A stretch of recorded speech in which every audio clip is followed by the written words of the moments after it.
Hello students, today I will teach you class 7th history lesson 2 King and Kingdom of the early medieval period. Okay हम कब की बात करेंगे? Medieval period की बात करेंगे. किसकी बात करेंगे? किंग्स एंड किंगडम की. ठीक है. In the early medieval period there were many wars among the regional kingdom of both north and south India. It means कि क्या है, हम कब की बात कर रही है? मेडिवल पीरियड की बात कर रहे हैं. उस टाइम पे क्या होता था? बहुत ज़्यादा वार्स होते थे. ठीक है. जो नॉर्थ और साउथ इंडिया के जो किंगडम्स है वो क्या करते थे? वो बहुत ज़्यादा वार करते थे. ठीक है. और ये जो वार होते थे वो क्या होता था? ये frequent rise and fall of kingdoms में बहुत ज़्यादा, मतलब किसी जो रीजन है कोई, ठीक है, उसके बहुत ज़्यादा उसको हाई ले जाते थे कभी और उसको फिर फॉल डाउन कर देते थे. नेक्स्ट हम बात करेंगे नॉर्थ इंडिया की. ठीक है. The early medieval war were often fought for control over strategic region such as a fertile tracts, important trade routes और coastal areas. For example for the 9th to the 13th century. हमें कब की बात कर रहे हैं? 9th से लेकर के और 13th सेंचुरी की बात कर रहे हैं. और जी ये हम कब की बात कर रहे हैं? अर्ली मेडिवल टाइम की पीरियड की बात कर रहे हैं. इसमें क्या होता था?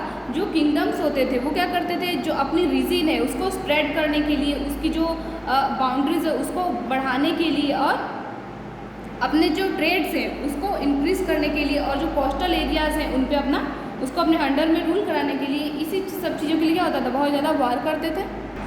अब हम देखेंगे नॉर्थ इंडिया में क्या थे? 3 पावर थी. कौन कौन सी पावर थी? द पलास ऑफ बंगाल, और सेकेंड थे गुर्जर प्रतिहार, और फिर थे वेस्ट इंडिया में थे राष्ट्रकूट्स. ठीक है. Of the north western decent.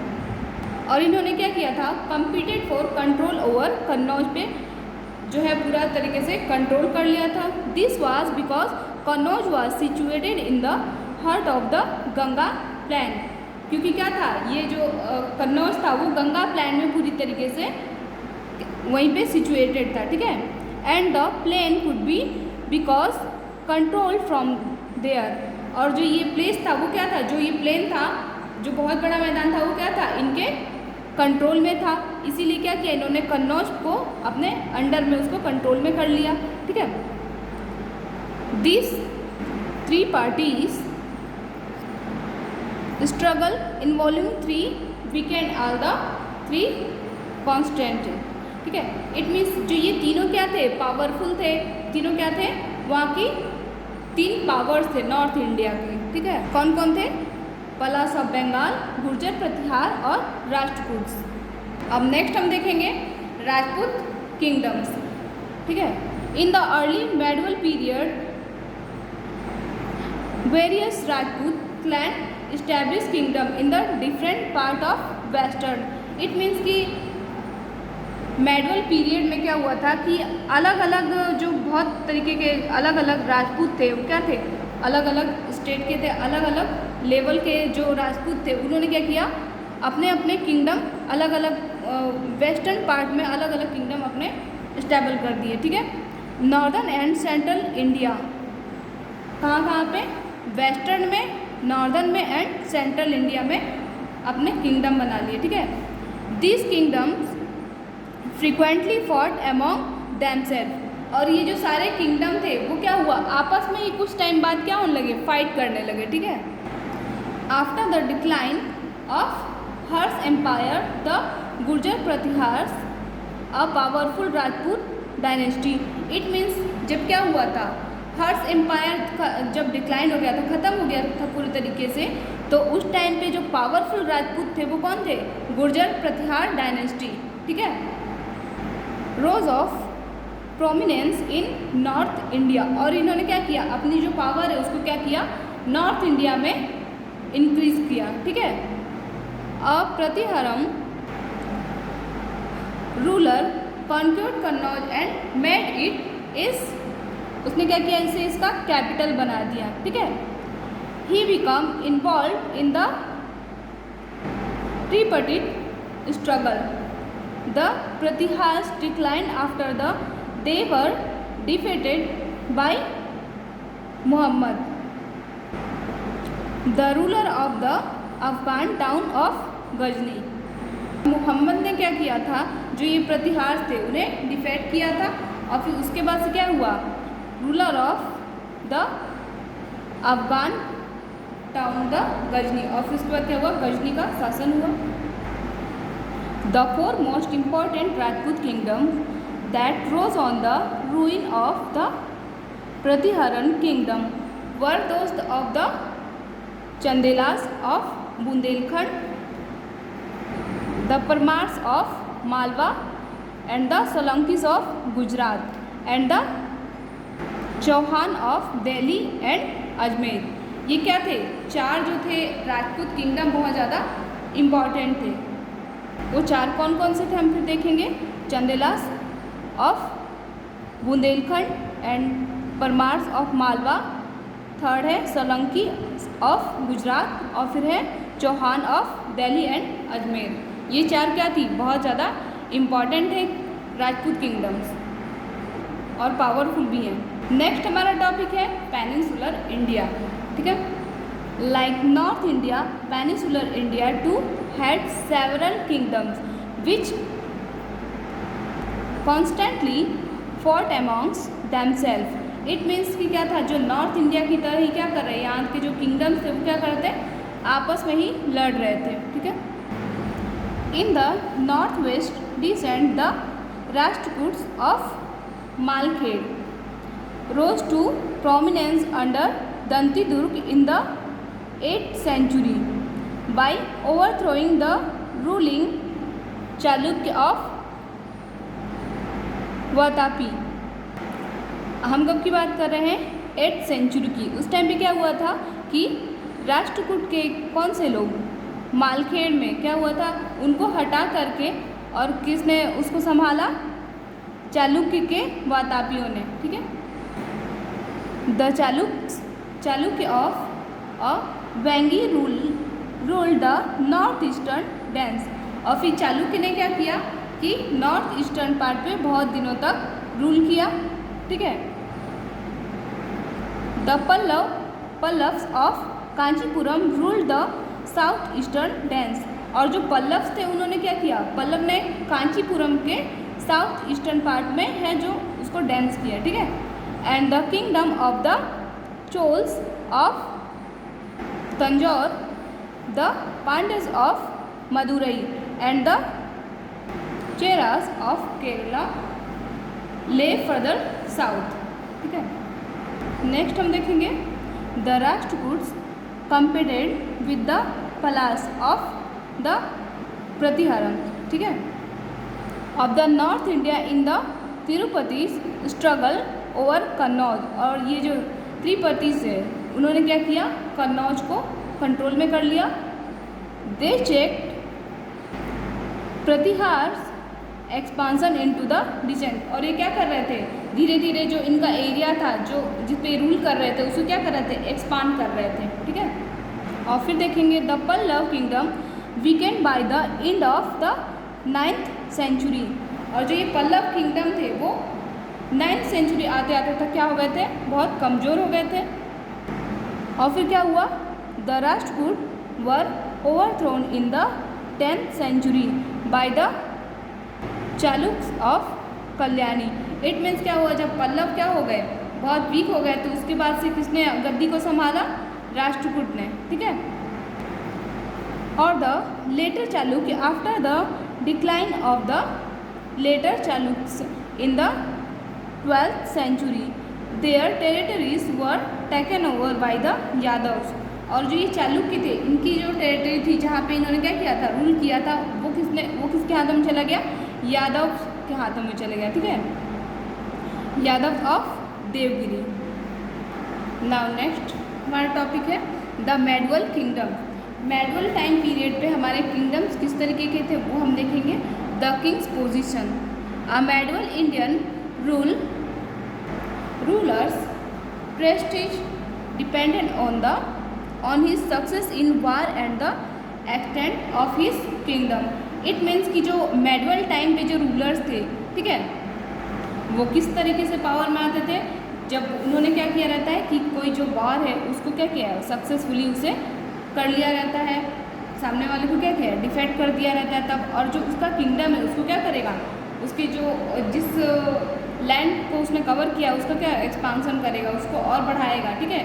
तो क्या हो जाता था, तो राजा का जो है वो राजा को शक्तिशाली माना जाता था।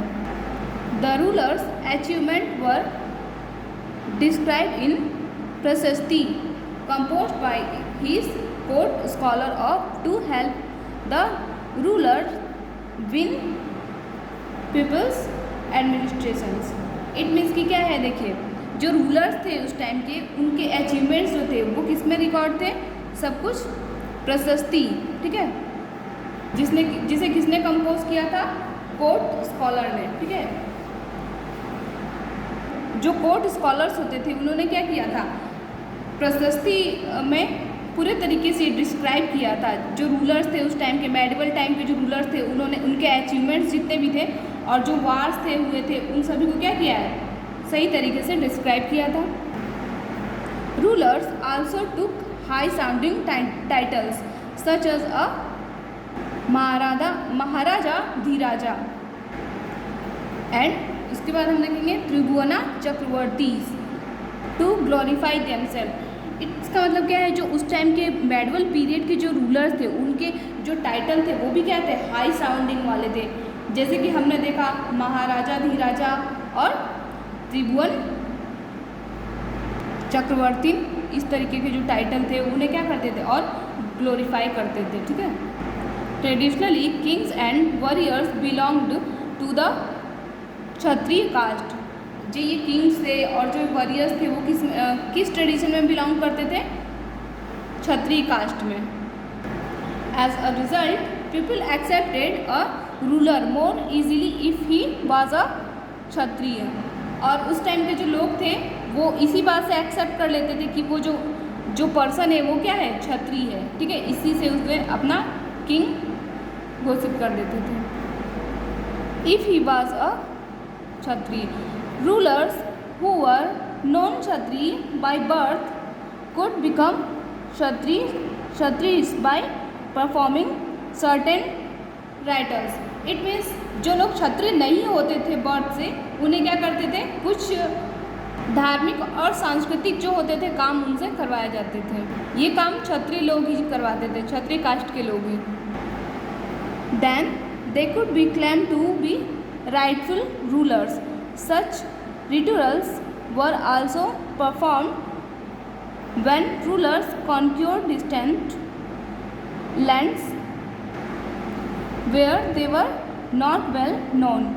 For example, when the Rashtrakud ruler Dantidurg conquered Malwa and part of the Gujarat, he performed a ritual called the Hiranyagarbh Mahadana to proclaim himself as a Kshatriya ruler.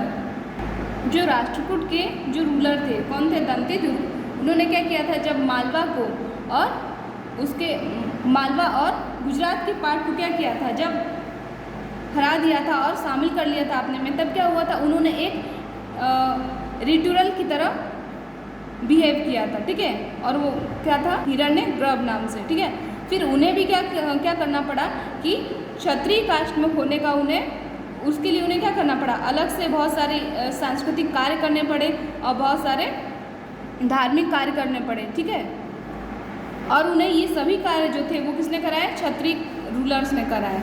Next हमारा टॉपिक है sources of income. मतलब medieval time पे जो king वगैरह थे उनके जो income थी वो किस तरीके से होती थी।